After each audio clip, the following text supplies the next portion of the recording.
మా వారికి మా అబ్బాయిలకి వేడివేడిగా దోశలు రోస్ట్గా అంటే ఇష్టం. వాళ్ళకి వేడివేడిగా రోస్ట్గా పోయిస్తాను. నా దాకా వచ్చేసరికి ఓపిక ఉండదు. ఏదో ఒక దోశలే అని పోసుకొని తినేస్తాను.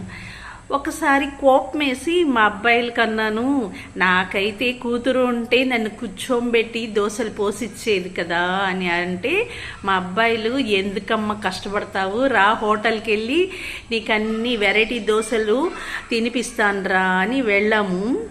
అందరికి వేడివేడిగా రోస్ట్గా వచ్చినాయి. నాకు వచ్చే దోశలు తెల్లగా కాలం దోశ వచ్చింది. ఒకసారి అయితే మాడిన దోశ వచ్చింది. దేనికైనా ఉండాలి కదా. అయితే మా అమ్మ 70 ఏండ్లు మా ఇంటికి వచ్చిందంటే నన్ను కూర్చోపెట్టి వేడిగా దోశలు పోయిస్తుంది.